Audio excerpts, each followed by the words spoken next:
Hola a todos y todas, bienvenidos a una nueva aula abierta de la carrera de Artes Visuales. También es una aula abierta especial porque ya estamos en plena casa abierta de la carrera, que este semestre se titula Habitación del Tiempo. A lo largo de 15 días tendremos más de 20 eventos vinculados pues con las prácticas que nosotros mantenemos en el aula, vinculadas a las clases más herramientales, teóricas, de taller. Y en el marco de la clase de curaduría, que un poco llevamos adelante yo y Víctor Hoyos, que está aquí presente, hemos como pensado en invitar a Iliana Hidalgo, que es la invitada del día de hoy.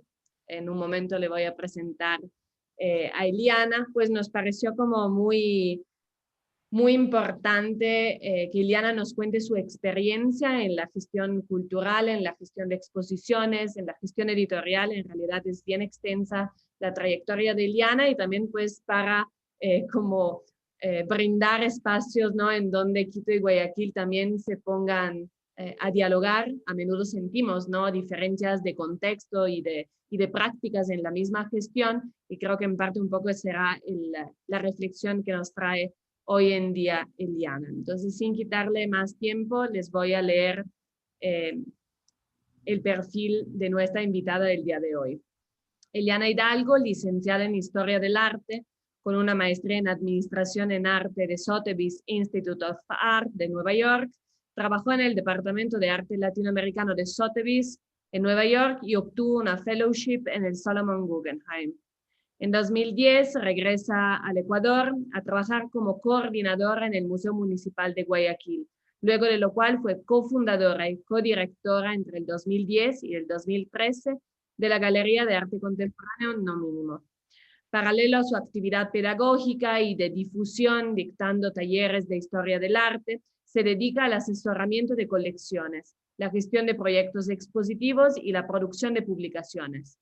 Con los diarios ilustrados de Eduardo Solafranco, funda su editorial EHB en octubre de 2015. Iliana, bienvenida y te doy la palabra. Ya, muchísimas gracias por invitarme a compartir con tus alumnos un poco de mi experiencia en estos últimos 10 años que he estado trabajando en la gestión cultural acá en Ecuador. Mi idea un poco es contarles mi experiencia y más que nada hablar de la importancia de la empresa privada en la gestión cultural del Ecuador. El 99% de los proyectos que yo llevo adelante los llevo gracias al apoyo de la empresa privada. Aquí me metí a diferentes instituciones de diferentes partes del mundo y quería que vean que todas las instituciones que están en el mundo tienen auspicios de diferentes compañías, ¿no? En este caso el Guggenheim, IKEA, o Cis Marjam, o Bloomberg, o JP Morgan. No hay una exposición que visitemos en algún museo importante del mundo, y hablemos del primer mundo, donde no veamos aún la presencia de alguna banca o de alguna compañía. En este caso probablemente está IKEA, que no fue que ayudó con dinero, sino que seguramente tal vez hasta con materiales, porque los auspicios de la empresa pueden ir más allá de solamente el aporte de dinero. Yo creo que es importante, lo conversaba con ya hace un momento, es que bueno, ahorita vivimos la crisis del COVID y siempre hemos vivido estas crisis económicas en nuestro país y cada vez tenemos menos presupuesto. La empresa pública cada vez tiene menos presupuesto para llevar adelante proyectos. Siempre se están recortando. Lo he vivido yo en carne y hueso en algunas exposiciones que he trabajado. Y siento que por eso es importante que se creen estas alianzas entre la empresa privada y las instituciones culturales, porque eso va a permitir que continuemos con el manejo y la producción de exposiciones o de publicaciones, ¿no? Aquí, por ejemplo, en el MoMA, esos son los grandes sponsors que tienen ellos, ¿no? Bank of America, Hyundai, Allianz, Volkswagen. O sea, todos estos museos están trabajando con estas alianzas. Y no cabe, o sea, debo decirlo, que también estos museos, todos, en su mayoría, nacen a partir de colecciones privadas. En este caso, fueron 3 colecciones privadas que fundan el MoMA. Esta fue una exposición en París, que la pude ver en el 2013, y es impresionante, si se dan cuenta en la parte de abajo, la cantidad de auspiciantes que tienen para llevar a cabo esta exposición. Ahí, por ejemplo, estaba la obra de Karsten Holler y auspiciaba Philips, Philips de los focos, y claro, ahí el auspicio era entregarles el material para poder instalar y crear la obra. Me acuerdo en el año 2012, este es un artista aquí de Guayaquil que se llama Javier Gavilanes, conseguí auspicio de Adelca, y Adelca me donó el acero para poder hacer los pompones,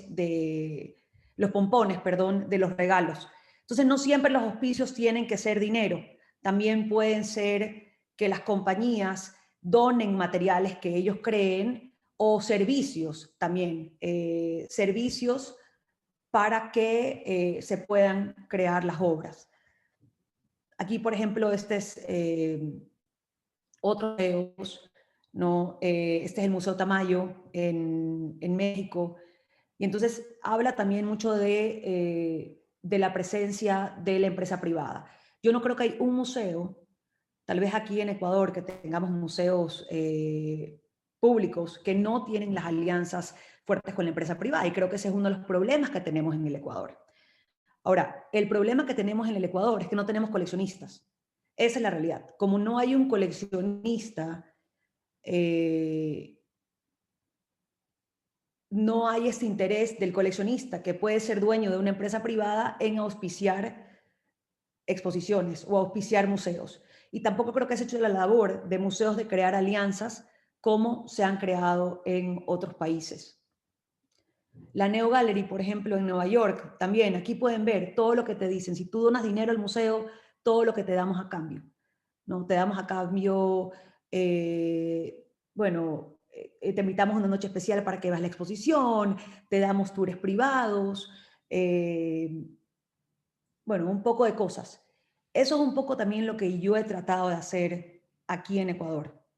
Es las relaciones que yo he creado con la empresa privada o con las cabezas de las empresas privadas, es eso, es hacer un intercambio. Ok, tú me das un auspicio, pero a cambio de este auspicio yo te ofrezco un intercambio con el artista, te ofrezco una charla del artista para tus colaboradores. Entonces, no queda solamente en que me dieron dinero, sino que empiezo a crear un vínculo en el que este banco o esta aseguradora crea una relación con el artista o con el evento que ha auspiciado. Entonces, ese interés no se pierde en el que me entregaron dinero, sino que se crea una relación que puede ser una relación a largo plazo. Como les contaba ya al principio, yo también dicto talleres de historia del arte. No dicto talleres en universidad, ni artistas, ni estudiantes de arte, sino mi idea es formar públicos de futuros posibles coleccionistas. Como también he conversado con ya, la producción de arte en Ecuador es muy buena. Lo que no tenemos aquí, y por lo que los artistas en algún momento a veces se atrapan, es que no hay coleccionismo. Y sin el coleccionismo no hay una escena. El artista no puede vivir si no vende obras de arte. Entonces, no solamente hablo de un coleccionista que compra bocetos o que apoya el inicio de una carrera. Hablo de un coleccionista que está dispuesto a apoyar todo el trayecto de la carrera. Del artista, ¿no? Un coleccionista que está constantemente comprando, apoyando. Y, por ejemplo, de este tipo de coleccionistas nacen museos como, por ejemplo, el Museo Jumex, que nace de una colección privada y que después, bueno, está este museo privado, o el Burroughs Collection, que está en Berlín.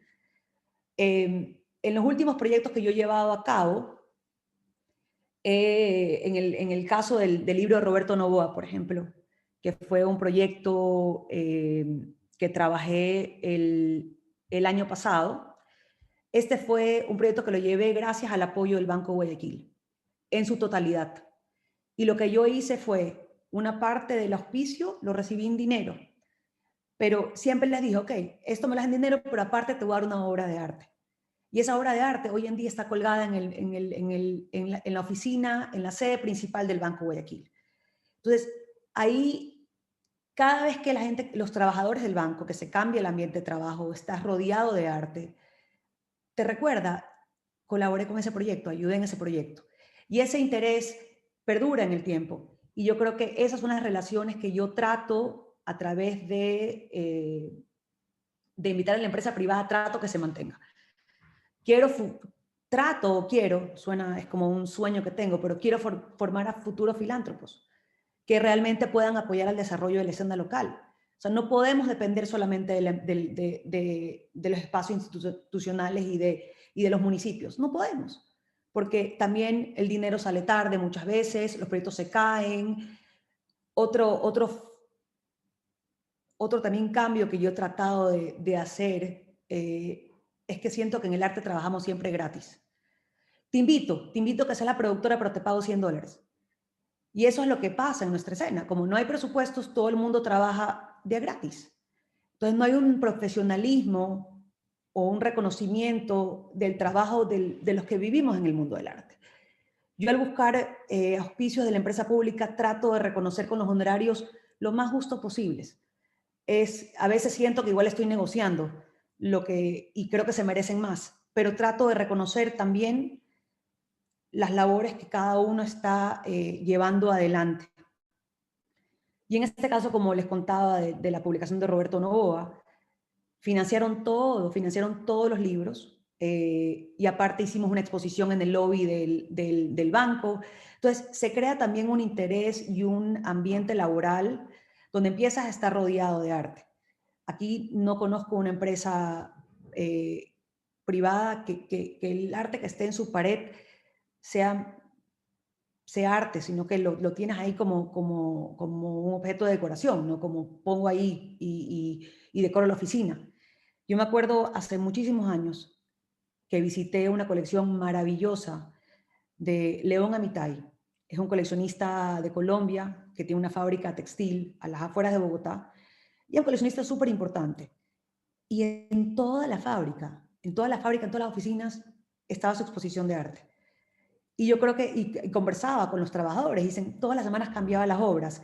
Y eso te crea también, hay un despertar, hay un interés del trabajador, hay un mejor ambiente de trabajo, hay un aporte no solamente a los artistas, sino también al ámbito laboral, y empiezas a despertar ese interés por la cultura dentro de la empresa. Y yo creo que eso falta aquí.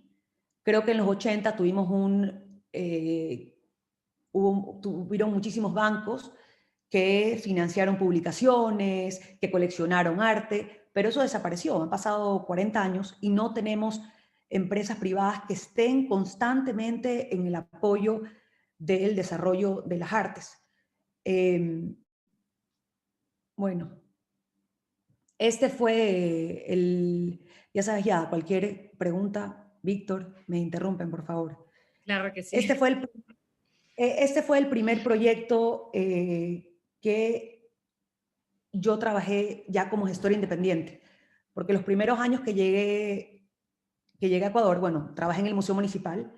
Tal vez mi experiencia en el Museo Municipal de Guayaquil fue la que me hizo correr y buscar siempre el apoyo de la empresa privada, porque no fue una buena experiencia. Y este fue el primer proyecto que yo trabajé fuera de no mínimo, y donde fue un proyecto muy ambicioso. Nos demoramos 2 años en este trabajo. Rodi Kronfle me contactó y me dijo, yo también sentía que era joven, tenía 29 años, y decía, pero esta es una responsabilidad enorme, ¿no? Levantar los fondos para hacer un proyecto así, creo que costó $55,000 hacer el proyecto. Y dije, bueno, voy a probar. Entonces, trabajamos, la idea era que Eduardo Solá Franco era un artista guayaquileño, y él a lo largo de su vida llevó adelante estos diarios ilustrados que tienen más de 2.500 ilustraciones. Y estos diarios, que estaban con el Albacea en ese momento, iban a ser donados a la Biblioteca Nacional de Francia, porque eso es lo que quería Eduardo Solá. Y Rodi me dice, hagamos el libro, escaneemos todo y creemos un coffee table con estos diarios ilustrados, que van a estar en la Biblioteca Nacional de Francia y que nadie aquí los va a poder ver, porque siempre han estado en las manos del albacea. Entonces, llevamos adelante este proyecto, que Rod hizo toda la investigación y Osvaldo Terreros hizo el diseño. Y un poco como le contaba allá al principio, yo trabajo en producción porque la producción, la gente que trabaja en producción nunca nadie la ve, ¿no? Es el que está detrás, que ve que todo funcione y que todas las fichitas encajen, ¿no? Y un poco esto es lo que yo trabajé con los diarios. Trabajaba con el autor, trabajaba con el diseñador, trabajaba con los derechos. Me tocó solicitar derechos para Disney, para replicar algunos dibujos que hizo Sola Franco cuando trabajó en Disney. Solicitar derechos de reproducción de obras que pertenecen a colecciones privadas, ¿no? Porque no puedo yo decidir reproducir una imagen de un cuadro que no es mío. Todos esos son papeleos que están detrás. Pero también venía este elefante blanco enorme que era, ok, tengo que imprimirlos, ¿cómo los voy a imprimir? No tengo la plata. Entonces, en este caso fue diferente porque yo creé una relación con 4 empresas y yo hice una preventa de partes del tiraje a diferentes empresas que les personalicé el lomo. En este caso fue el Banco de Guayaquil, fue Almacenes La Ganga, también de aquí de Guayaquil, que en todas son relaciones que yo he creado y las cabezas se interesan por el arte, coleccionan arte. También estaba Servigroup y estaba Grupo Equaire. Entonces, con esta preventa yo pude financiar gran parte de la impresión de este proyecto. Y un poco me lancé y empecé a confiar en que si quería llevar adelante proyectos, también era una enorme responsabilidad recibir dinero de una empresa privada y no pude cumplir las metas.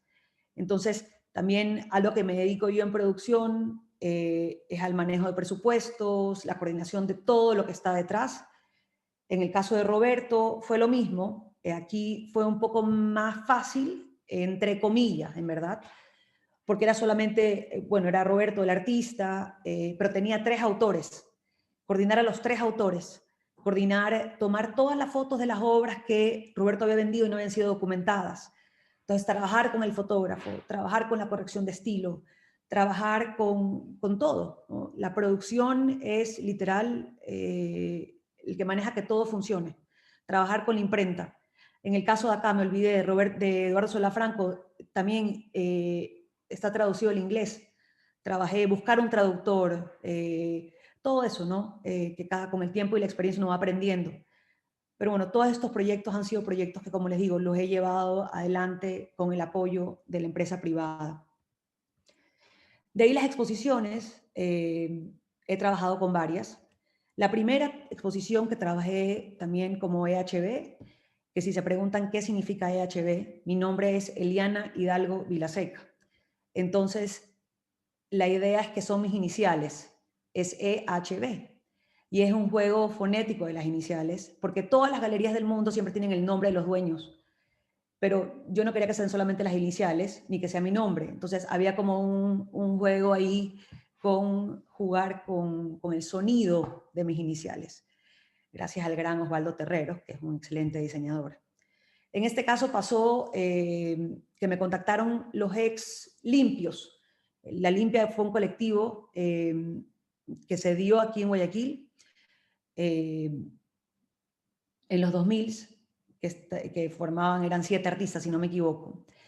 Voy a hacer una pausa, perdón, me acordé de algo, eso suele pasar. Cuando yo llegué a Ecuador, en el año 2010, yo tenía viviendo afuera 12 años y sabía muchísimo del arte internacional. Cuando llegué acá no tenía un libro que yo pueda comprar donde yo pueda estudiar la historia del arte ecuatoriano. O sea, la bibliografía que existía de arte ecuatoriano era mínima. Y una de las razones por las que nace EHB es porque siento que no hay archivos, ni siquiera digitales, donde podamos aprender de la historia del arte ecuatoriano. Hay algunas publicaciones, como le digo, de los 80s, de bancos que hicieron de algunos artistas, pero realmente es muy pobre la producción editorial relacionada con las artes. Y por eso me estoy enfocando en crear estos libros que no solamente sean coffee table, pero que sean un archivo para futuras generaciones, ¿no? Ahora estoy trabajando en un nuevo proyecto, que es un proyecto de arte contemporáneo, que espero lanzar a mediados del próximo año. Entonces, bueno, en este caso, esto fue antes de los diarios de Eduardo Solá Franco. Y aquí fue diferente. Me acuerdo que me contactaron y me dijeron, tenemos el espacio en la Universidad Católica aquí en Guayaquil, la Universidad Católica de Guayaquil nos va a dar $1000, y aquí conseguí 2 auspicios de $500, que claro, eso ya para los auspicios que estoy manejando ahora no es nada, pero empecé a crear estas relaciones, y siempre estos auspicios salen de, como digo, de empresas o de aliados con los que he venido tal vez formando, educando a lo largo de estos 10 años donde dicto esos talleres de historia del arte, y donde siento que de alguna forma siembro un interés o un bichito, ¿no? De realmente aportar a la cultura local. Y bueno, esta fue esa exposición donde aprendí, donde fui aprendiendo. De ahí, esta fue una exposición donde no me tocó levantar ni $1. Fue una exposición financiada por la Bienal de Cuenca. Se hizo en noviembre del 2015. Y yo fui la productora, y aquí me tuve que encargar más que nada de los préstamos de 47 colecciones privadas. En su mayoría, las colecciones privadas eran de Guayaquil, por lo que fue fácil, en verdad, el manejo de los préstamos. Pero claro, aquí, como no hay una cultura de coleccionismo, no hay una cultura de entender la importancia de que se exponga una obra de arte, aquí dirán, no te la voy a prestar, no te la voy a prestar porque mi sala se queda sin cuadro. Y al no entender de que la obra, al ser expuesta, iba a cobrar vida. O sea, una obra que está expuesta, una obra que forma parte de la portada de un libro, es mucho más importante que una obra que nadie la ve. Y aquí hago un paréntesis. Uno de los problemas principales que existen en Guayaquil, no conozco en Quito, porque no estoy empapada en la escena de Quito, es que los artistas están creando y están vendiendo y las obras salen de su taller y nunca se exponen. Son obras que nadie ve, solamente ve el que lo compró, lo adquirió y pasó a la casa del coleccionista. Hay artistas, gestores, gente que trabaja en el medio que no conoció nunca esa obra. Entonces, esa obra casi que no existe en la memoria colectiva. Y ese creo que es uno también de los problemas que vemos actualmente. Pero bueno, me costó aquí convencer a que me presten la obra, a que no le iba a pasar nada. Me tocó manejar el seguro de todas estas piezas, ir a las casas con Global Art Transport a que embalen las piezas, hacer los reportes del estado, también el avalúo de cada una de las piezas. No me tocó viajar con las piezas, pero me tocó estar en Cuenca cuando desembalaron cada una de las piezas. Básicamente era la responsable de que no le ocurra nada a todas estas obras. Y la verdad es que fue una exposición muy, muy linda. Creo que fue un gran esfuerzo la Bienal de Cuenca, porque fue una exposición importante, y creo que en nuestro país pocas veces tenemos exposiciones así de ambiciosas, así de grandes, de reunir varias obras. Este fue otro proyecto que me encantó formar parte. Fue un desafío también enorme. No sé por qué, siempre me pasa que tengo 2 hijos chiquitos y embarazada, los 2 embarazos me proponían hacer estos megaproyectos y decía, sí, no embarazada, pero no sabía lo que era tener un hijo. Pues ya tenía el hijo y era, Dios mío, ¿cómo va a ser? Me acuerdo que llevaba a mi hijo en el coche a que embalen las piezas de Solá, y aquí también acepté, y estaba embarazada de mi segunda hija. Pero bueno, esto fue un proyecto, y aquí voy a hablar justamente de la empresa privada. Ya no existe Lara, pero tuvo, si no me equivoco, 6 ediciones. Lara significa Latin American Roaming Art. Es una residencia nómada de arte latinoamericano que estaba financiada al 100% por una compañía de manejo de fondos de Singapur que se llama Asia City Trust. Y el dueño de esta compañía era un gran coleccionista apasionado por el arte latinoamericano, y lo que buscaba era en cada país un lugar, una ciudad o un lugar emblemático del país. Por ejemplo, en Perú fue Ollantaytambo, en Ecuador fueron las Islas Galápagos. Nosotros fuimos la 4ª edición y en cada país contrataban a un curador y a una productora. El curador trabajaba con el curador cabeza, que fue siempre José Roca, colombiano, con la selección de obras. La idea era que siempre sean 3 artistas del país, el país host, digámoslo así, y los otros 5 artistas eran de otros países de Latinoamérica. Y la productora se encargaba de todo, como siempre. Eso es lo que hacen los productores. La primera parte de la... Víctor se ríe, yo lo veo también, sé que él también es como yo, siempre está atrás, nadie ve lo que él hace, pero hace muchas cosas. La primera parte de la residencia fue encargarme de la logística y de armar la residencia, ¿okay?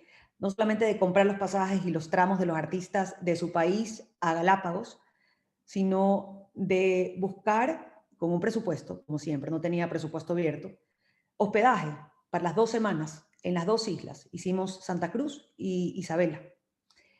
El hospedaje para los 9 artistas, el curador, productora y el curador cabeza. Y aparte, los 14 días que estábamos en las islas, porque eran 2 semanas de experiencia, no es que íbamos de vacaciones, pues. Había que conseguir charlas con científicos, visitas a la estación de Darwin. O sea, fue toda una logística que iba más allá de tener una relación con el mundo del arte. Estaba más aliada a una agencia de viajes, yo creo, que al arte. Pero la idea era que yo tenía, a través de esas 2 semanas, que coordinar diversas experiencias para los artistas, porque a partir de estas 2 semanas, ellos se tenían, no me gusta la palabra, pero se tenían que inspirar y crear una obra a partir de esta experiencia en las Islas Galápagos. ¿Ok? Entonces, de ahí todos nos despedimos, fue espectacular, estuvieron artistas increíbles como María José Arjona, como, bueno, Manuela Rivadeneira, Adrián Balseca, Pablo Cardoso, que son los ecuatorianos, Matías Dubil, Paula de Somiliac de Chile, Emilia Azcárate de Venezuela, no sé si me olvido de alguien, Dios mío, pero fue increíble. Entonces, esa fue la primera parte. La segunda parte, que se acabó en marzo, yo tenía que manejar la producción y los presupuestos de cada artista. Ellos tenían 6 meses para crear su obra, ¿ok? Yo tenía que decirles que está gastando mucha plata, eso no puede ser, tienes que bajar, tienes que pulir, traer esa pieza de España, porque la venezolana trabajaba en España, se me va todo el presupuesto, no sé qué vamos a hacer. Entonces había que hacer magia, literal, había que hacer magia para que los números cuadren. Y en experiencias así uno aprende, uno en verdad se enfrenta y aprende. Tal vez el desafío más grande fue María José Arjona, que es una artista de performance colombiana, y ella fue la única durante las 2 semanas de Galápagos que no se metió al agua, ¿ok? Y cuando sale me dice, y me río porque yo no puedo creer, me dice, quiero que me contrates una pecera gigante. Y yo, una pecera gigante para poner en el CAC. Sí, es que yo me voy a meter, voy a aguantar la respiración y me voy a hundir y quiero una pecera gigante. Yo decía, Dios mío, una pecera gigante, los números no cuadraban. Yo decía, no, es imposible, ¿no? Hasta que después cambió de opinión, porque aparte el CAC no nos permitía tener ese peso sobre el piso de la sala. Y me dijo, quiero que cuelguen del techo 2.100 botellas, ¿ya? Tú consígueme botellas, mándame fotos, yo selecciono, acrílico en el piso, de estas medidas, casi que make it, o sea, hazlo, ¿ya? Yo ahí inmediatamente llamé a Gabriela Cabrera, con quien trabajo todos los montajes. Y le digo, Cavi, mira, esto hay que hacer, ¿ya? Y fueron 2 semanas del montaje de esta pieza. Aquí les pongo un video. ¿No están dando? Este no es el video en el CAC, esto fue cuando ella lo volvió a hacer en el Mambo.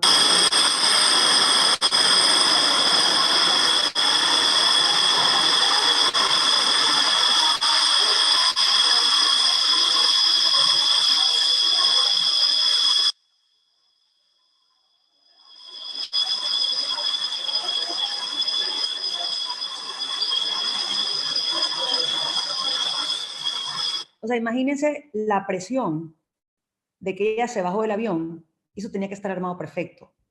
O sea, ella no estaba aquí en las 2 semanas del montaje, ella llegaba, aparte que como es performer, estaba en un estado zen y tenía que funcionar. O sea, entonces, cuando llegó, por suerte todo funcionó, las botellas estaban colgadas a la altura, todas a la misma altura. Fue algo impresionante. Son esas cosas que se te paran los pelos de punta y dices, wow, yo formé parte, o sea, yo formé parte de ese montaje. Fue increíble.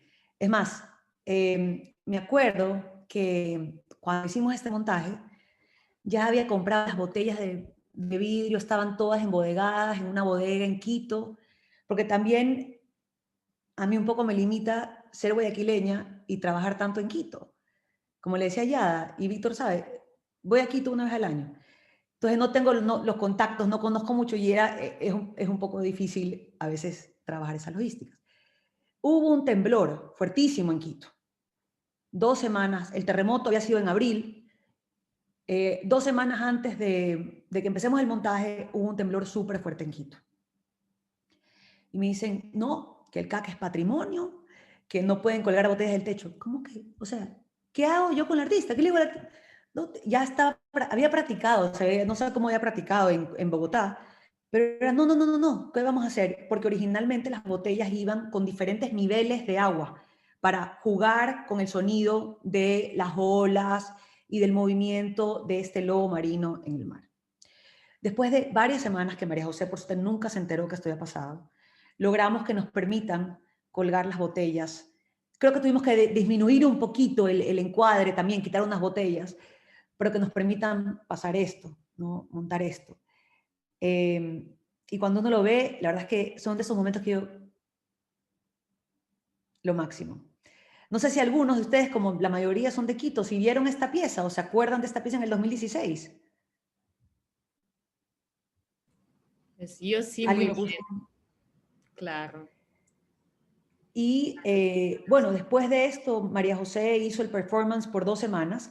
Aquí también me tocó coordinar, por ejemplo, el traslado de María José diario del hotel al CAC, que el carro la espere afuera a la hora exacta, porque ella salía literal de hacer el performance de 8 o 9 horas y lo que quería era treparse al carro e ir a la casa. También coordinar su alimentación, que fue una alimentación específica. Y después de que acabó el performance, la exposición duró más tiempo. Entonces, también trabajamos con un equipo de sonido, porque ya cuando ya dejó de hacer el performance, si entrabas a la sala, escuchabas el sonido de su performance y eso lo activamos en la sala después. Me acuerdo que no puse aquí en esta exposición, en este PowerPoint, pero Adrián Balseca hizo esta gran cabeza de madera, el origen de las especies introducidas. Y un día me llama y me dice, cierto, está llegando al puerto de Guayaquil la cabeza. Y yo, ¿cómo que está llegando al puerto de Guayaquil? Sí, tienes que ir a verla. Y yo me moría de risa porque llegaba y esta cabeza de madera llegaba y era moverla del contenedor al camioncito para que lo lleve a Quito y para rogar que todo llegue en perfecto estado, ¿no? Entonces, esto fue la experiencia de Lara y después en su desmontaje, obviamente, coordinar el envío de todas las piezas que adquiría la colección hasta Singapur.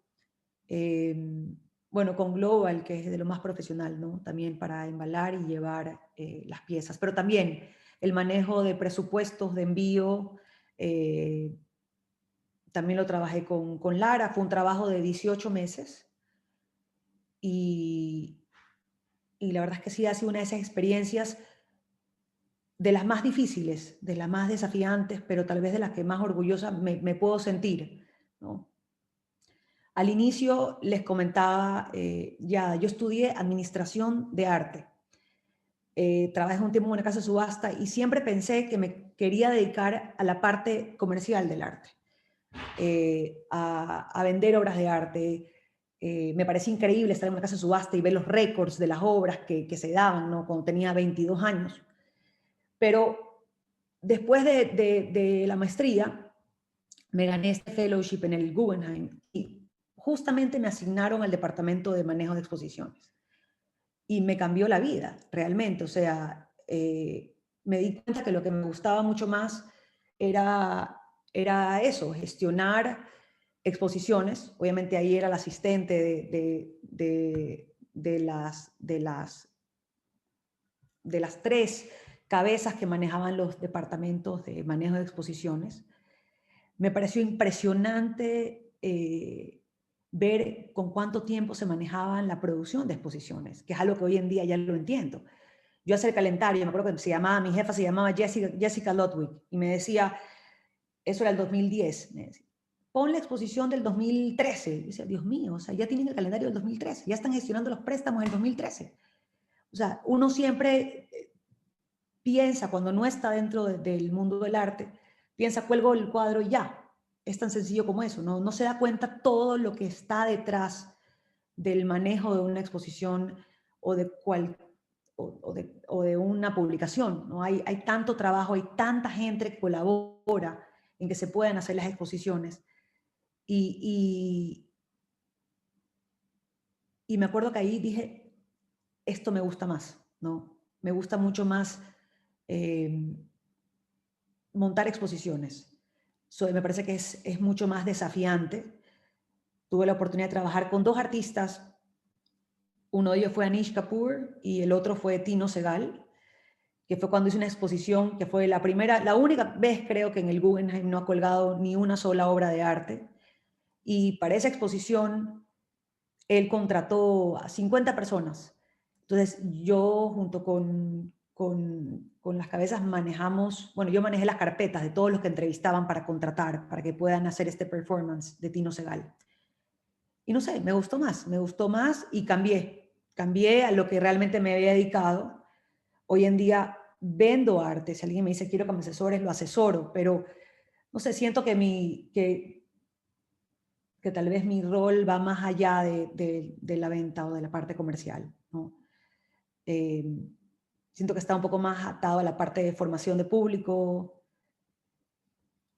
y por eso acepto este tipo de trabajo, ¿no? Después hice esta exposición en Bogotá de Illich Castillo.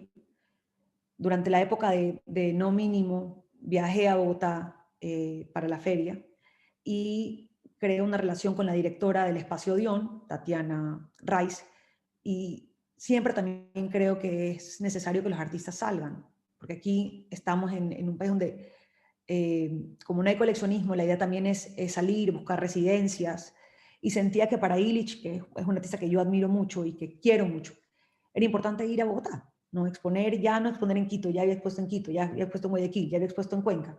¿Cuál es el siguiente paso? Okay, vámonos a Bogotá. Y claro, aquí también tuvimos que levantar fondos porque había que transportar piezas de Guayaquil a Bogotá, había que imprimir fotografías, enmarcar, y todo cuesta. Uno piensa que no cuesta, pero todo va sumando. Y aquí también trabajé con el apoyo de empresas privadas y aquí el levantamiento de fondos fue en conjunto. Espacio Odeón levantó fondos en Bogotá y yo acá en Guayaquil. Y de ahí, ya más recientemente, esta fue la primera vez que trabajé con Manuela, esto fue en noviembre del 2018, y siempre doy la fecha de la apertura de la exposición, pero siempre, como digo, la exposición abre un año después de que se empiezan los trabajos. En este caso también, como se dan cuenta, he trabajado mucho con el Banco Guayaquil, es con quienes creo que he creado una muy buena relación y siento también que ellos como empresa sienten han empezado a sentir una responsabilidad hacia la cultura. En este caso también, bueno, se coordinó el transporte de todas las piezas de Quito, ahí estuve con Víctor, de Quito a Cuenca, bueno, mandar a hacer los pedestales, hubieron obras que se trajeron de Bogotá, como el caso de los metronos que están ahí abajo. Y de ahí, bueno, llegamos a esta, que fue la última gran exposición en la que he trabajado, también uno de esos proyectos desafiantes, y que bueno, eran 40 obras de Manuela Rivadeneira, eran 20 años de trabajo, y bueno, coordinar también manejo de presupuesto. En ese caso, la mayoría del presupuesto salió de la Fundación Museos, pero también hubieron cambios en la coordinación, y después nosotros nos estábamos quedando sin presupuesto y sentíamos que era súper necesario tener una guía de sala, porque las obras de Manuela, para poderlas entender en su totalidad, tienes que leer algo, te tienes que guiar. Entonces, estábamos a un mes de abrir la exposición y no había plata para imprimir las guías de salas. Inmediatamente llamé a 2 empresas, una fue Atún Real y otra fue a Branco de Guayaquil, con la que pudimos financiar las guías de sala para que la exposición pueda estar en su totalidad. Igual era una exposición espectacular, pero siento que con la guía de sala tu experiencia es otra. Y bueno, también aquí, con el apoyo también de coleccionistas de Manuela y de empresa privada, se iba a activar. Bueno, por el COVID no se pudo hacer, pero se iba a hacer una activación con Artes No de Ti, con Nelson García y con un músico.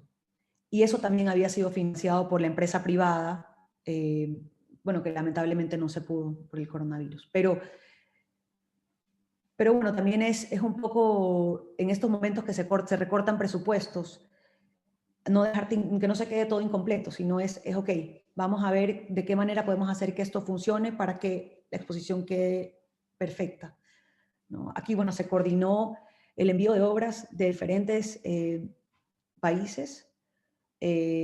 Bueno, la obra a la que está Manuel abajo, que era con un pie de un lado, con un pie de otro, fue una de las producciones de las que yo me encargué. No me encargué de todas las producciones, pero fue de las producciones que yo me encargué junto con Michael Vera aquí en Guayaquil. Y era, ¿no?, como producción, ver que todo esté funcionando. Bueno, ahí está el grupo, también lo mismo, ¿no? Al recibir las piezas, ver que todo esté bien, ver que no falten pedestales, que los equipos, que haya en los equipos, que la iluminación esté ahí. Y este año, en octubre del 2020, había un espacio aquí en Guayaquil, que era un antiguo restaurante, y yo siempre he sentido que uno de los problemas que tenemos en Guayaquil, y no hablo en Quito, porque no, como digo, no conozco la escena de Quito para poder opinar hacia fondo. Uno de los problemas que tenemos en Guayaquil es que aquí, a diferencia que ustedes tienen el CAC, y tienen el Metropolitan, y tienen otros museos, aquí nosotros no tenemos museos. Los museos que tenemos aquí, no tenemos un lugar donde ir a ver arte o una exposición. De vez en cuando tenemos la exposición, bueno, la exposición de Ana Rosa la tuvimos, ya estoy perdida en el tiempo, creo que fue hace un año, en el MAC, pero muy rara vez tenemos exposiciones donde podemos ir a ver arte sin pensar en comprar el arte. Y yo creo que aquí en Guayaquil eso pasa, que cuando vamos a una galería, porque solamente hay galerías, todo está a la venta. Entonces salimos a ver arte con la idea de comprar arte. Ya nos olvidamos de que podemos ir a ver arte sin pensar en me va bien en mi pared, o me combina o no me combina. Y también creo que eso, por un lado, no solamente nos afecta a nosotros como público, porque siempre empezamos a ver el arte como un objeto que queremos tener, sino que también afecta a los artistas, porque empiezan a pensar en crear obras que se pueden solamente vender, no que es lo que conversábamos con ya también al inicio. O sea, en Guayaquil la producción es distinta. Aquí creo que también hay un coleccionismo más fuerte que en Quito, porque aquí se ha movido mucho más la parte comercial. Y mi idea con este espacio era un poco romper con eso. Era que la gente llegue a la galería, hay una exposición, un espacio nuevo, no tenía nombre, era un espacio de una coleccionista de aquí de Guayaquil, y que era de colección privada. Habían 3 cosas que se vendían, y la gente la preguntó, ¿cómo es eso que todo está vendido? ¿No? Y era como regresar a eso, regresar a enfrentarnos al arte como arte, no como algo que queremos comprar, ¿no? Y esto se activó por un mes, y ojalá se puedan seguir activando exposiciones aquí en el espacio. Ahora en Guayaquil han abierto, hay varias galerías, la verdad, que están funcionando por siempre, con no espacios donde veamos así exposiciones tipo las de Manuela o tipo lo de Lara, ¿no? Que creo que falta definitivamente. Y el último proyecto también que trabajé, lo empecé a trabajar hace un año. Yo no soy curadora, pero por alguna razón me contactaron y en diciembre del 2019 me dijeron: queremos que seas curadora de la exposición a cielo abierto de la calle Panamá, que era toda financiada por la empresa, por el municipio y por la empresa pública. Y acepté. Por un lado, mi experiencia siempre con el sector público no ha sido buena.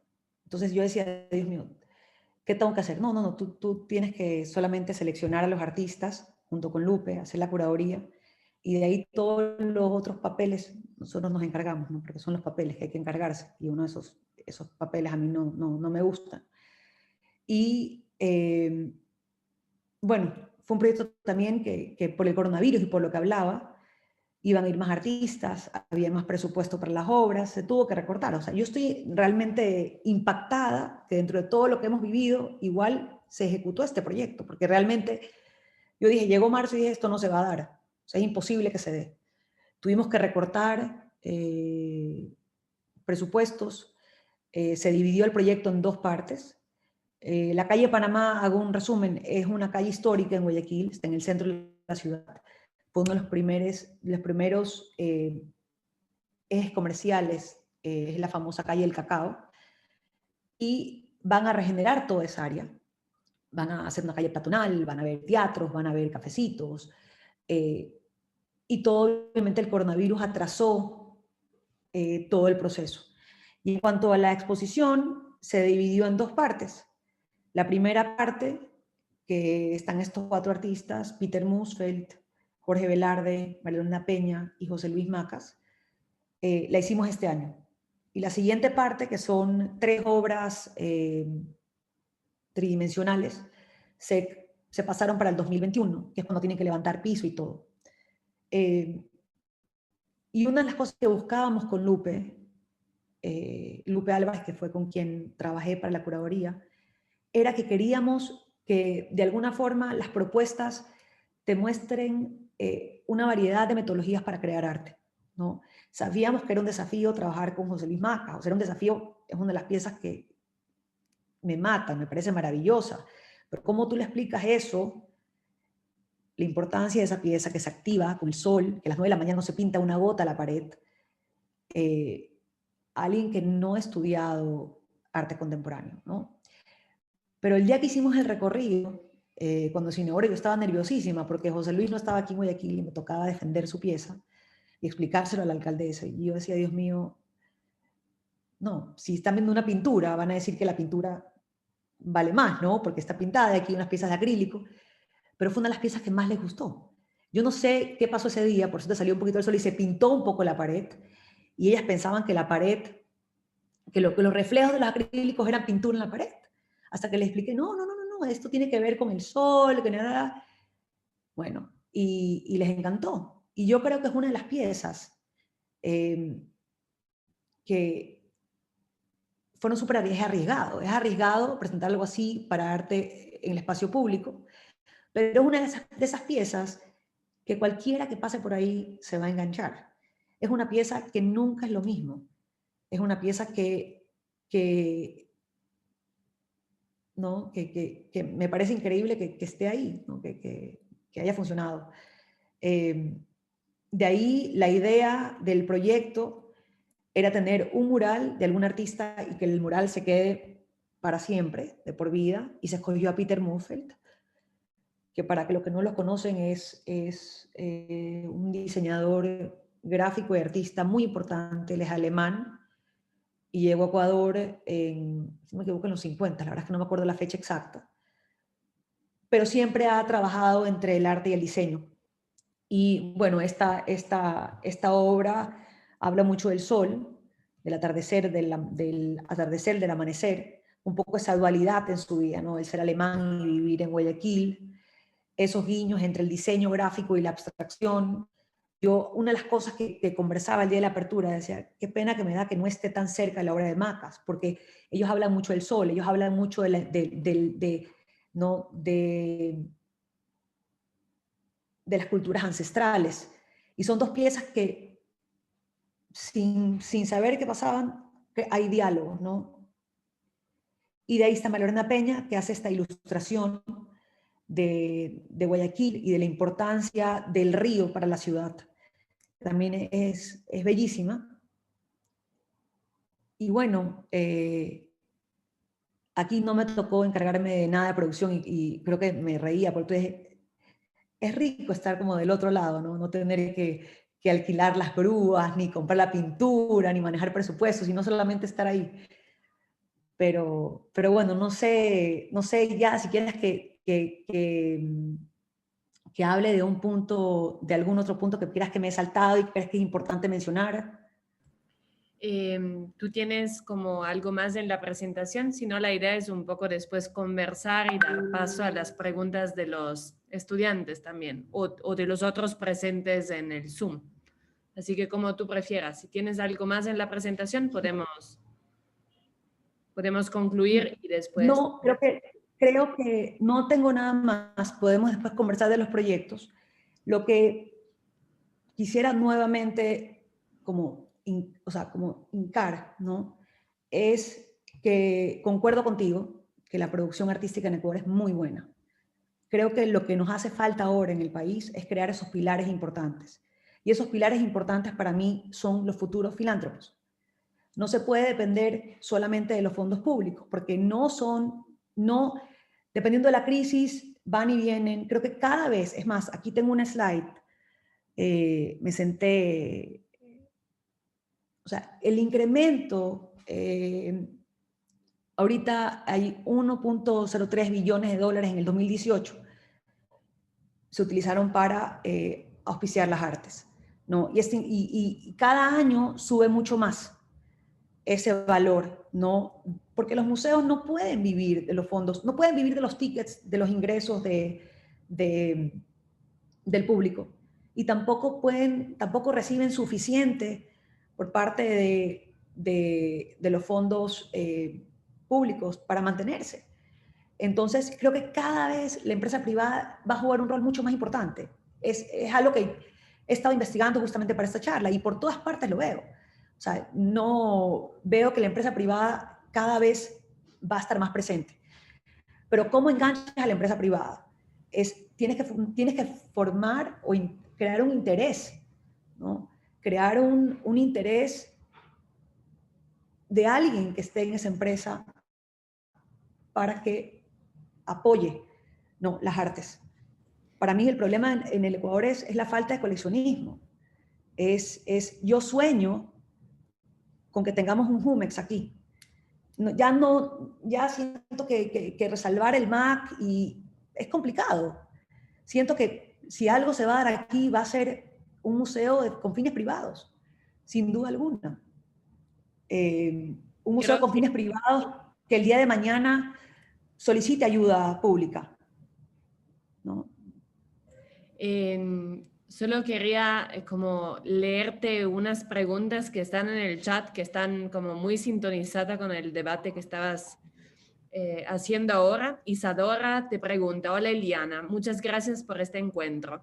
Me gustaría preguntarte, ¿cómo has ido tejiendo estas alianzas con la empresa privada, con estos filántropos de los que nos hablas? Acá en Quito esto es algo de lo que hablamos muy poco.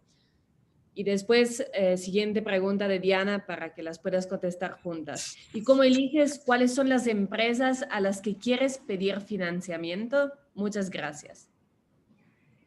Justamente lo que mencionaba. A ver, yo sí siento que cuando hablo de arte es algo que a mí me apasiona. Entonces, cuando yo voy y le cuento a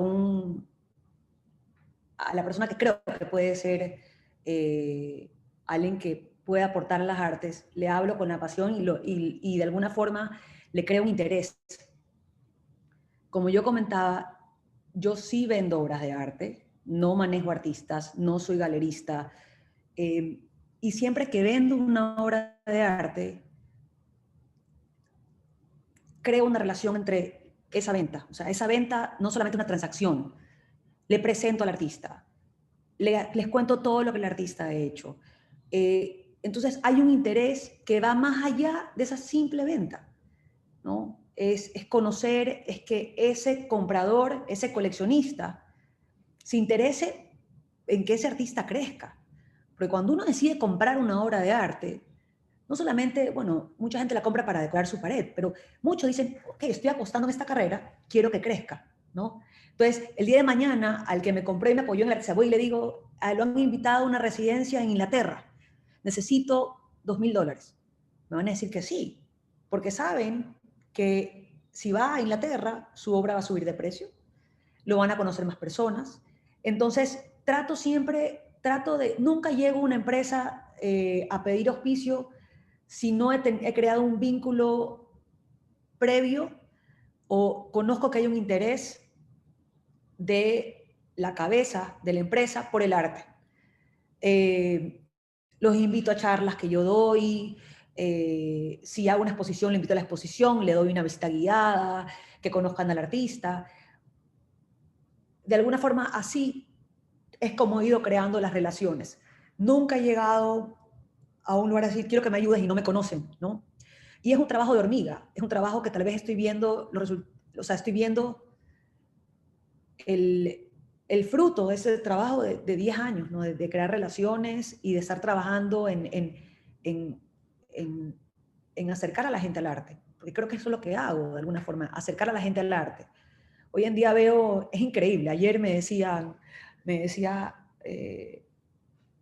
una amiga alumna, me decía, vas a la exposición de hoy día, y yo ni por enterada. O sea, ella iba a la exposición y yo no iba a la exposición. Entonces, es increíble ver cómo cuando tú empiezas a acercar al público al arte, eh, porque el arte es increíble, ¿no? El arte nos enseña una forma de ver el mundo desde otra mirada, y te enganchas en esto, quieres formar parte de esto. O sea, cuando el acercamiento está bien hecho, no te escapas. Se te convierte como en una adicción de querer seguir viendo, viendo, viendo. Y cuando tú empiezas a ver también como coleccionista o como empresa que tu apoyo ha hecho un cambio, ha generado un cambio importante, quieres seguir haciéndolo. O sea, eso también creo que es importante. Como les contaba en el caso de Roberto en el banco, yo les dije, hagamos, no me acuerdo si algo pasó que al final se elevó un poco el presupuesto y le digo, no hay problema, nosotros entregamos una obra a cambio.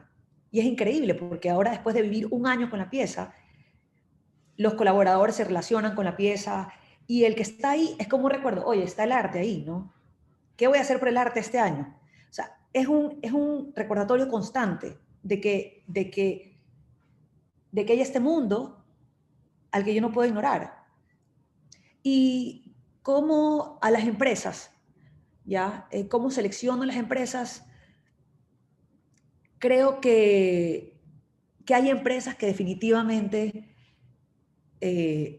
tienen una responsabilidad, o sea, tienen más perfil para el arte, ¿no? Como las aseguradoras, la banca, eh, pero, pero siempre selecciono a las empresas que sé que hay un interés por el arte, un interés no de empresa, sino un interés individual de alguien que está en la empresa, ¿ya?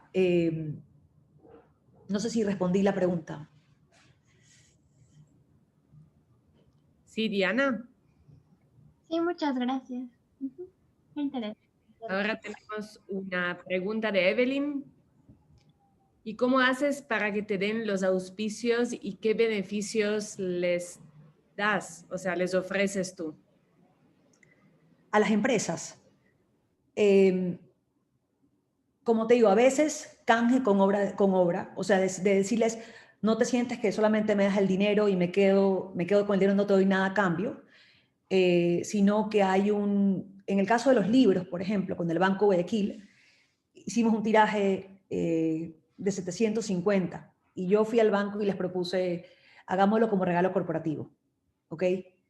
Yo te lo doy, lo damos en noviembre y tú lo regalas a tus clientes, VIP, ese es tu regalo del año, y yo como editorial me quedé con un tiraje. Entonces yo les doy también algo físico a ellos, como el resultado o el fruto de este auspicio. Y aparte, como te digo, la obra. En otros casos, en auspicios más pequeños, por ejemplo, visitas guiadas. He ofrecido charlas en las empresas privadas a los colaboradores, de todo un poco para que esa relación no se pierda y siga, y siga. Este es un trabajo de relación, ¿no? No lo pienso siempre, no pienso en las empresas como que me ayudaste para este proyecto y ya, me salvé, tengo la plata. No, me ayudaste, tengo la plata y tengo una responsabilidad hacia la empresa y hacia el artista para que esa relación se mantenga.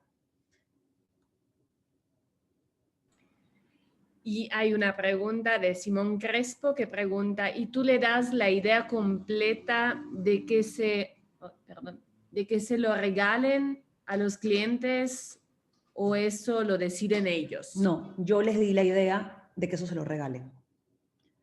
Y en el caso de los libros de Solá Franco, también fue un proyecto que salió en el mes de octubre y también fueron regalos corporativos que estas empresas hicieron a sus clientes.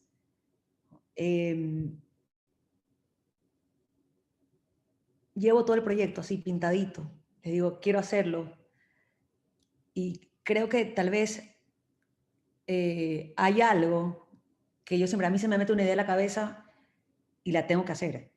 Entonces, por más que me tome, que también es un consejo para los artistas, por más que me tome años hacerla, el que la sigue la consigue. Hay que estar, es un trabajo, como digo, un trabajo de hormiga, un trabajo de relaciones y de tener esta idea y de no descartarlas, ¿no? Obviamente tengo mil ideas en mi cabeza, hay ideas que son mucho más fáciles de ejecutar que otras. Pero cuando se me meten a veces bichos en la cabeza, tengo que hacerlo y tengo que ver la forma de cómo lograr hacerlo. También siento, cuando tengo el apoyo de la empresa privada, siento una responsabilidad enorme, porque es como que tiene que salir, no puede no salir. O sea, no, tengo que tener cuentas claras de cómo utilicé el dinero, de cómo saqué adelante el proyecto. Entonces, también siento una responsabilidad que al principio me sentía, o sea, me sentía un poco más nerviosa. Siento que ya con la experiencia, tengo mi equipo, conozco a la gente con la que me gusta trabajar, uno va aprendiendo, ¿no? Poco a poco,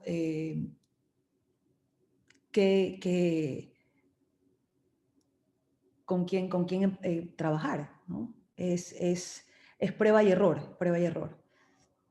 Yo tengo una pregunta. Sí, Hola, Ricardo. Galia, mucho gusto. Hola. Y mi duda es más acerca de cómo es este primer acercamiento tuyo hacia la empresa privada, desde dónde viene o si ya tienes enfocado algún departamento en la empresa a la que vas, a donde propones el proyecto. No sé, es este primer acercamiento más que nada el que tengo la duda. Muchas Claro, gracias. te cuento. El primer acercamiento siempre lo hago a través de de la venta o de una venta a una cabeza de la empresa. ¿Ok? O los invito a exposiciones que yo he trabajado. Entonces, de ahí empiezo de alguna forma a crear esta relación. No voy, mi acercamiento no es, es con alguien de estas empresas que yo ya veo un interés en el arte.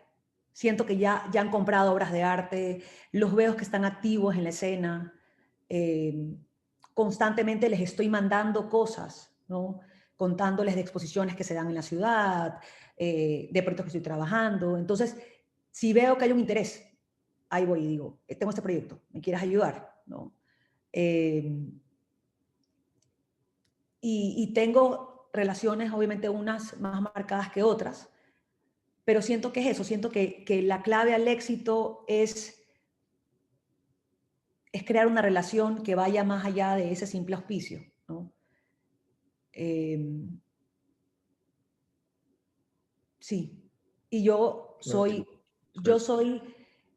aquí siempre a la gente que me ha comprado o a quien vienen a las clases que yo doy, que he tenido momentos en que han venido 40 personas, he tenido diferentes horarios, a hablar de historia del arte. Siento que se va despertando un interés, ¿no? En comprar arte, en conocer artistas, y eso es lo más importante, porque tú puedes tener una comunidad de artistas muy fuerte, pero si no tienes coleccionistas y no hay una venta de arte, no pasa nada. O sea, no pasa nada. No existe una escena. Aquí las instituciones de arte no compran obras de arte. El artista tiene que vender. Entonces, ese es formar a coleccionistas responsables, primero que nada, responsables, y coleccionistas que quieran acompañar a los artistas a el crecimiento de su carrera. Un coleccionista es alguien que responsable, en mis ojos. Es alguien que compré la obra de X, ¿verdad? Tenía 22 años. Apoyo su época emergente, pero también voy apoyando toda su trayectoria, de alguna forma, ¿no? Y también el coleccionista debería de querer que su obra tenga más valor. ¿Cómo su obra adquiere valor? El artista tiene que exponer más, tiene que, bueno, de todo, y a veces quiere exponer en un museo y no tiene los fondos, hay que ayudar, ¿no? Entonces, eso, para mí, como digo, el problema de aquí no es la producción de arte, es que no hay un coleccionismo activo y un mecenazgo fuerte. Tú vas a Bogotá, vas a Lima, y eso no pasa. Eso no pasa, y las empresas privadas están de cabeza, porque las cabezas de las empresas privadas son los coleccionistas más fuertes del país. Y aquí no tenemos eso. No tenemos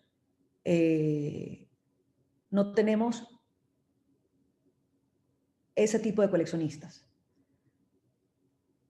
Creo y espero que poco a poco pase, o al menos espero verla en mi vida. Yo sueño aquí en Guayaquil con un museo de algún fondo, o sea, de una colección privada. Y es algo que hace como 3 años me contactó un amigo que tiene una empresa que ofrece tours, y me dijo, a veces llegan clientes míos y quieren hacer un tour de arte. ¿A dónde los llevamos? Y le digo, no sé a dónde los puedes llevar a ver arte. O sea, es muy triste que yo, si quiero ir a ver arte moderno o contemporáneo, no tengo un lugar donde ir a verlo. O sea, no hay un museo donde pueda ir a ver lo que ha pasado en mi país, o no hay un libro donde pueda yo ver qué ha pasado en mi país. Y eso creo que eso va a tener que ocurrir de fondos privados. Y también lo que mencionaba hace un rato, es preocupante que se creen obras de arte y que nunca se expongan. O sea, que salgan del taller a la casa, ¿no? Entonces nadie las vio, ¿no? Y también es preocupante que se estén vendiendo obras de arte y creando obras de arte no desde la mirada de un cuerpo de trabajo y de investigación, sino creé una obra de arte para colgar en una pared, no como una investigación por parte del artista. Ahora sí voy a hacer una pregunta yo, pero en realidad creo que es algo que les puede interesar mucho a los chicos y es, ¿qué consejo le podrías dar a esos jóvenes para empezar a pensar en el precio de sus obras? Claro, a ver, ahí pusieron unos deditos para arriba. Creo que lo más importante es, ya hay un mercado, como digo, yo no conozco los mercados en Quito, pero ya hay como un mercado establecido de a lo que venden los artistas estudiantes o los que se están por graduar, ¿no? Que se tiene que ver, siempre se tiene que analizar el mercado donde se manejan las obras. Entonces, en Quito, por ejemplo, ir viendo, ¿no?, a cuánto están vendiendo los artistas un poquito mayores que yo, o a cuánto está vendiendo mi amigo, que ya empezó a vender, si le están pagando, puedo vender. O sea, todo eso tiene que ver en relación con el mercado en el que estás circulando, ¿no? Y eso también, bueno, cuando eres un artista estudiante, no tanto preocuparte de dónde va tu obra, pero también creo que eso también es súper importante. O sea, la venta, a qué colección va, a dónde termina. Eso también es algo que a lo largo de la carrera de un artista va a influenciar muchísimo, ¿no? A veces te dicen, bueno, dóname la obra a un museo. Ya, pues te toca donarla, porque como dije aquí, también todo el mundo está acostumbrado a trabajar de gratis, pero al estar en institución, tú tienes más prestigio, ¿no? Estas obras, exponer las obras, me la piden por una exposición. O sea, mientras más uno exponga, más se dé a conocer, más pedigrí tiene la pieza, ¿no? Más viajada está. Y sí, yo creo que es eso, es analizar un poco a los contemporáneos de cómo se están moviendo para poder definir el precio, ¿no? El soporte, la técnica, todo eso, y ir viendo para definir el valor de las obras. Irlas incrementando dependiendo de la trayectoria que uno va teniendo, ¿no? Sí. No sé si hay alguna otra pregunta para aprovechar. Víctor, claro. Hay una pregunta de Evelyn ahí en el texto, si quieres. Ok, la pregunta de Evelyn es, ¿por qué se terminó Lara? Si ya tenía varias ediciones y creo que podías seguir con el trabajo. No sé por qué se terminó Lara. Sé que después de la edición de Ecuador estuvo la edición de Panamá, pero no sé el por qué. Como les contaba, yo solamente estuve contratada para la edición de Ecuador, pero me dio muchísima pena cuando me enteré. Me enteré que dejó de existir Lara en el año 2018. Y me dio muchísima pena porque tenía una colección, creo que era un reflejo muy acertado de las producciones contemporáneas latinoamericanas, ¿no? Cubría toda la región y eran propuestas impactantes, eran obras importantes, ¿no? No era cualquier cosita. Entonces, me dio pena saber que dejó de funcionar, pero tendrá, igual la colección de Lara debe ser una colección de unas 70 piezas, ¿no? En su momento, la idea era montar un museo en Singapur. Para mí también era extrañísimo, ¿no?, que el dueño de esta compañía era de Australia, pero vivía en Singapur y que tenía este interés por arte latinoamericano. Era como, ¿por qué razón está enfocado en esta región? Y sentía que igual iba a ser muy importante para el arte latinoamericano es tener un museo en Singapur, ¿no? Irte a Asia y entrar a un museo que solamente eran artistas latinoamericanos. No sé en qué quedó el proyecto del museo y de la exposición, pero sí, a veces eso pasa, no sé si es por dinero, son proyectos muy costosos, ¿no? Sí, Muy algo más, no sé. probablemente falta de fondos o algún mecanismo de Sí, financiación ahí. Ajá, en eso. el otro día, ¿sabes? Que el otro día justamente pensaba, cuando pasó todo lo del MAC, yo era muy chica y no vivía aquí, pero aquí siempre pasa lo mismo. Hacemos todos con bombas y platillos y no hacemos un plan de mantenimiento a largo plazo. Y pensaba en la calle Panamá y decía, ¿cómo se ve el mantenimiento de esos murales a largo plazo? ¿No? Todo está muy lindo ahorita, pero ¿tienen presupuestado el mantenimiento de eso? No lo sé. No lo sé. Entonces, muchos, también estos proyectos que se dan, tienes un plan increíble, el primer año es lo máximo y de ahí no tienes cómo mantenerlo. Entonces, Pero sí es yo una... creo que, o sea, yo creo que lo que haces es lo de formar públicos y es formar a personas que puedan comprender el valor de estas obras. Si realmente se logra eso, si se logra la idea de tener que mantenerlas porque las valoras, ¿no? Cada día pasas por ahí, quieres que se mantengan. Entonces, yo creo que es muy importante tu labor en este sentido porque sí es de formar a personas, no es de rechazo hacia lo privado, eso sí, un poco lo que decía la CISA, ¿no? Sobre todo en Quito no estamos tan acostumbrados a esta relación con el sector privado, pero pues sí es importante ver un aliado posible en el sector privado y pensar que, bueno, puede ser que conversando con esta persona no sientas que él pueda comprender, pero sí te puedes dar un tiempo para explicarle a esta persona y si realmente él tiene entusiasmo y curiosidad y tú tienes pasión, porque yo creo que lo que decías de la pasión es clave, ¿no? Es porque esta contagia. Entonces, la capacidad de contagiar con esta pasión y con este entusiasmo a públicos nuevos y que en un futuro se puedan convertir en estas personas, ¿no? Que apreciando el arte, pues también son coleccionistas.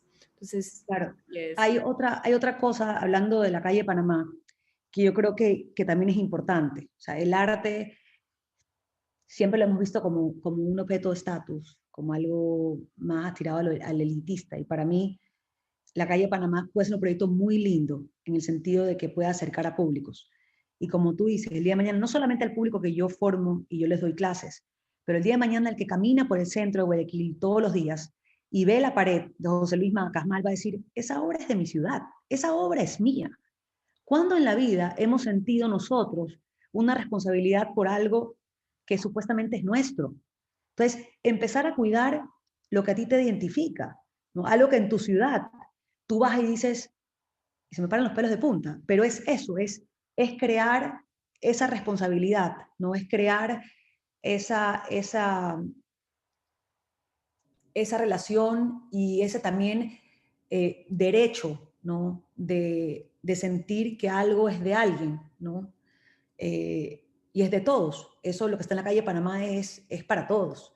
Entonces, también hay que ver a largo plazo si alguien que no está en el mundo del arte dice, ¿qué le ha pasado al mural? No le han dado mantenimiento, ¿no? Y empiezas a sentirlo como algo propio. Yo me acuerdo, no me acuerdo porque no existía en esa época, pero cuando llegan los nazis a París, todos los parisinos fueron al Louvre y todos ayudaron a embalar las obras porque era algo de ellos. Ese sentido de pertenencia, no creo que lo tenemos aquí. Entonces, siento que tal vez ese tipo de proyectos puede de alguna forma despertar eso, ¿no? Bueno, y te agradezco muchísimo, como digo, en verdad hablo de historia del arte, pero nunca hablo de lo que yo hago y, y siempre estoy por ahí atrás, pero es que este tras bastidores, este tras cámara es muy importante en el sentido de que si no existiera, no existirían estos proyectos, ¿no? Que normalmente podemos ver en los museos, en las calles, en un libro. Entonces hay muchas cosas que en realidad yo creo que que podrían interesar a los chicos, como gestión de seguros, ¿no? O cuestiones que en realidad nosotros en el curso de curaduría tampoco logramos abordar, cuestiones, ¿no? De transporte de obras, hasta de embalajes, ¿no? Llegamos a tantos aspectos que en realidad pertenecen a este gran campo de la curaduría. Entonces, bueno, seguramente habrán más momentos para conversar. Y también, o sea, también hay tantos huecos que cubrir aquí. Como cuando tú me decías, ¿cómo te defino? No sé cómo definirme. Pero también hay campos que ni siquiera se han tocado en el mundo del arte en Ecuador. Entonces, hay toda una gama de profesiones que todavía no existen aquí, ¿no? Que en el primer mundo sí tienes el especializado en cada cosita, Claro. y aquí no. Entonces, creo que también en los próximos años podemos tal vez ver una especialización en esos temas que, que obviamente ahorita todo el mundo hace de todo, hace de lo que le toca hacer para que eso ocurra, ¿no? Pero en parte el hecho de que nosotros tengamos además un especialista en museografía como el Víctor, ¿no? En el marco de este curso, creo que sí piensa eso, ¿no? Piensa que a la final sí hay especializaciones, entonces está bien saber un poco de todo, pero si queremos llegar a unos niveles, ¿no? Y hacer comprender a las instituciones que si queremos llegar a estos niveles también hace falta una cierta inversión y un cierto presupuesto, por ejemplo, es importante, ¿no? Esto también es nuestro rol, no solo hacer, sino también explicar cómo. No, y también exigir que no son trabajos gratis. Claro. Yo no sé si pasa eso en Quito, pero aquí todo es favor, favor, favor, y no, son también trabajos que tienen que ser reconocidos. Uno no puede, o sea, tienen que empezar a ver este reconocimiento dentro del mundo del arte. Y ¿no? Sí, hemos estado acostumbrados a que queremos que bueno, como quiero hacer la exposición, no me importa si yo no gano. Soy la reina de que eso pase, ¿no? Pero ya llega un punto en que dices, no, pues, o sea, llega un punto en el que dices, no, o sea, si yo sigo permitiendo que eso ocurra, nada va a cambiar nunca.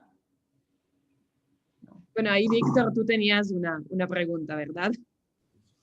Sí, en realidad un comentario, una pregunta o unas preguntas. Bueno, mil gracias, de verdad, Eliana, por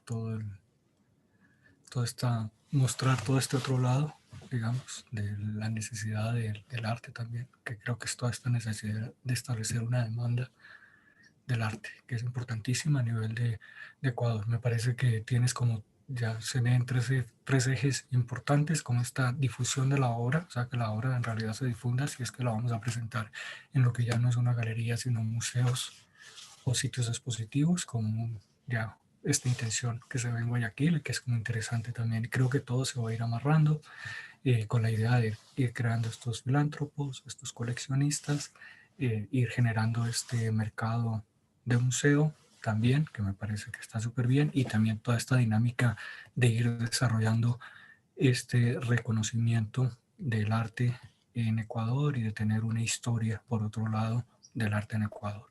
Y es como que están estos tres ejes. Como esta cosa de empezar a crear esta literatura también a nivel de historia del arte, que me parece súper interesante.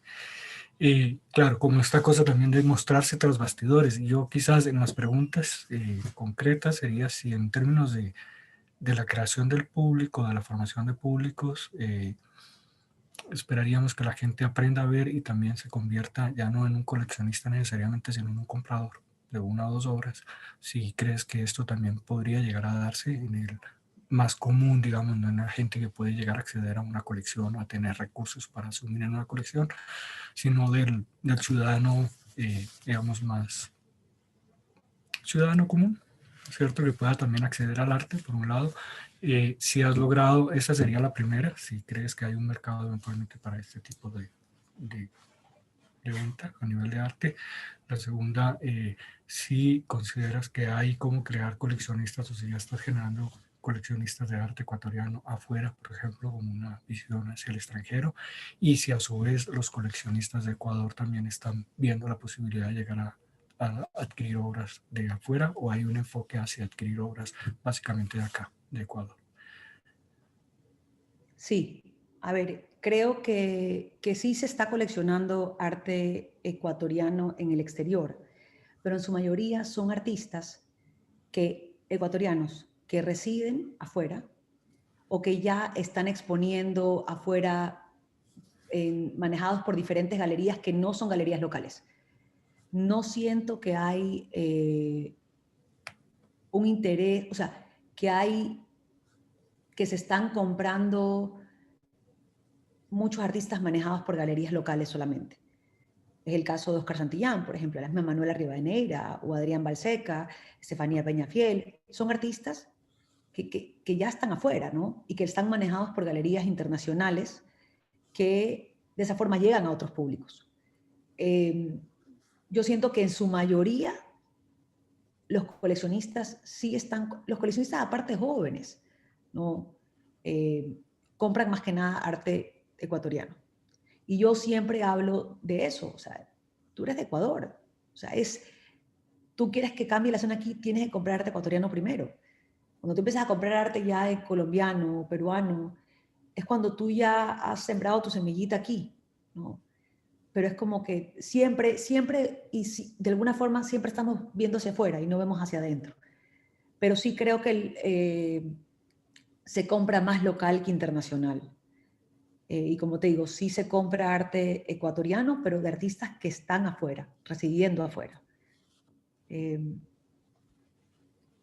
Por eso también creo que también es importante crear alianzas, por ejemplo, con residencias en el extranjero. O sea, muchos de los artistas que yo conozco que han salido y que han tenido éxito han sido porque se fueron a alguna residencia o estuvieron, de ahí de esa residencia nació otra invitación. Entonces, pocos curadores internacionales llegan a Ecuador. Entonces, es difícil si uno no sale a que te puedan ver, ¿no? Creo que por un tiempo, y lo debo mencionar, no soy fan de las ferias de arte, no lo soy, pero creo que por un tiempo, en el tiempo de no mínimo, por ejemplo, que viajamos a diferentes ferias, como salíamos de Guayaquil y llegábamos a Bogotá o llegábamos a Madrid, la gente era impresionada, porque decía, es en Ecuador, ¿no? O sea, no había esta exposición y sí se dieron muchas oportunidades que artistas se dieron a conocer, gracias a que salieron a ferias. Invitaciones a residencias, invitaciones a exposiciones internacionales, porque pocas personas llegan a Ecuador a hacer como un scouting, ¿no? A buscar artistas. Entonces también creo que es una responsabilidad también de los artistas, y hablo aquí a los que están aquí presentes, de estar buscando constantemente cómo puedo ir afuera, qué residencia hay afuera, ¿no? Para ver a dónde salir. Por casi 4 años, hay una residencia en Bogotá que se llama Flora Ars Natura. Es una residencia, bueno, Flora es una fundación liderada por José Roca, y él tiene estas becas. Él tiene becas que cada una de las becas son financiadas por un mecenas o por un filántropo. Y esta beca cubre la residencia, el alquiler del taller y viáticos para el artista. Por muchos años hubo la residencia de Alicia Estrada, que fue la que yo les conté, y fue una residencia que estuvo, que se buscaba y era solo para artistas ecuatorianos. Entonces, la idea era que ahí se creaba un vínculo en el que había un artista que salía de Ecuador y que tenía la experiencia de ir a Bogotá. Obviamente Bogotá es el Nueva York de Latinoamérica. Entonces, es ir a un centro a empaparte, ¿no? A ver y a crear relaciones. Entonces, siempre creo que es importante que los artistas también no se queden enfocados en lo local. Siempre estén viendo al salir. No hay nada más importante que el networking, ¿no? Y las relaciones así en en cualquier profesión. Y el artista hoy en día también tiene que crear relaciones, ¿no? Hablaba con ya al principio que uno, cuando es joven, artistas jóvenes dicen, no, yo voy a crear y no me importa no vender, ¿no? Y ya me pasaba a mí con muchos artistas que tenía debate y le digo, tienes que vender. No, es que yo no quiero vender, estoy en contra del mercado del arte. Entonces, ¿de qué vas a vivir? ¿No? No quiere decir que te vas a convertir en un artista comercial. Encuentra un balance, pero no. Entonces, hay eso también también estos extremos. Cuando somos jóvenes tenemos que empezarlos de alguna forma a ir rompiendo y a ir sabiendo que necesitas un poco de ambos mundos. Y de estar en la búsqueda constante. O sea, Adrián Belseca es Adrián Belseca porque Adrián estuvo ahí, ha estado ahí, no para, ¿no? Si uno se queda sentado en su casa, no va a llegar nadie a tocar la puerta, ¿no? Uno tiene que hacer que las cosas pasen. Y eso creo que pasa en todas partes del mundo, no solamente... Y a nosotros nos toca más duro porque estamos más lejos, ¿no?, de los centros importantes. Entonces nos toca más duro que el artista de Nueva York. Pero eso no quiere decir que no se puede.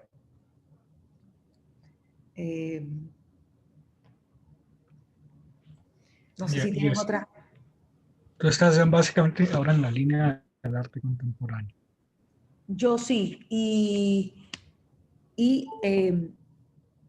no conozco mucho de arte moderno, sigo buscando un libro de arte moderno que me enseñe de arte moderno ecuatoriano, o sea que si sabes de alguno me avisas, o estoy más que nada así, y tengo relación con algunos, tengo una afinidad con algunos artistas más que otros, pero la verdad me gusta activar cualquier cosa que siento que de alguna forma va a enriquecer la escena, ¿no?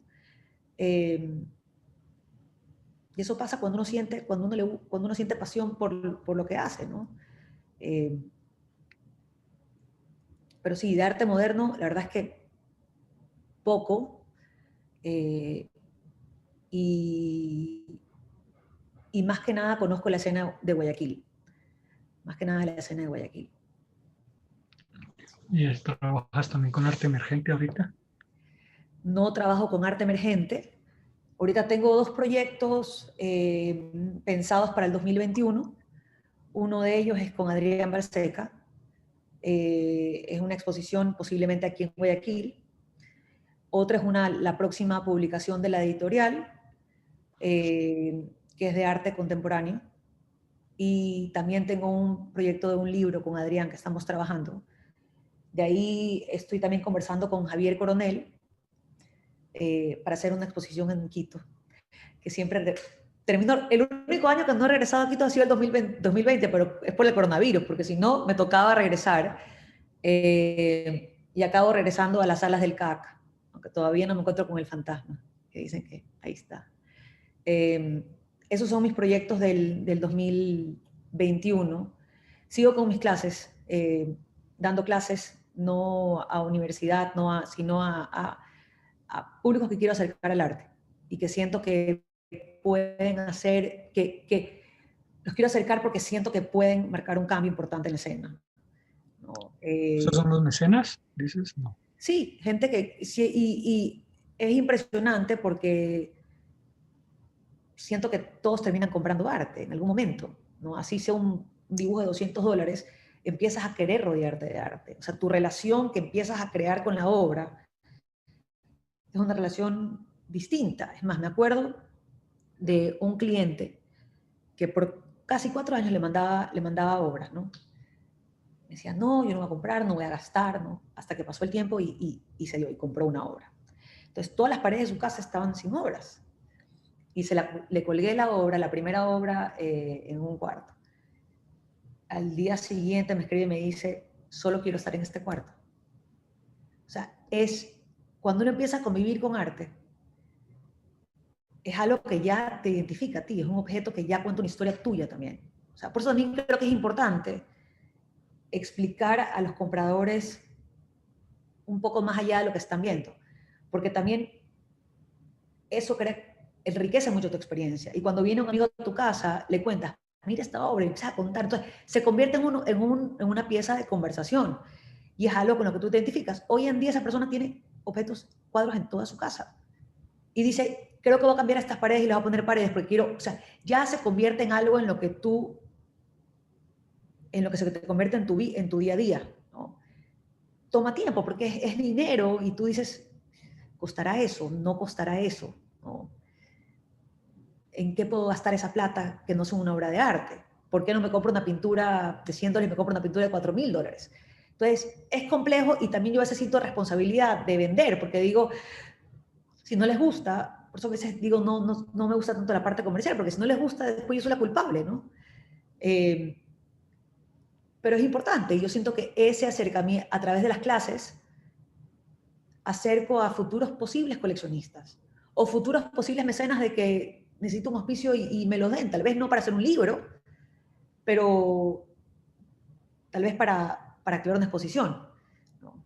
Creo que es imposible ir a una empresa privada donde nunca ha habido un acercamiento del arte a pedir un auspicio, porque ya no hay ese interés, ¿no? Y como digo, es un trabajo de hormiga, pero es un trabajo que sí siento que a largo plazo voy a ver los frutos de ese trabajo.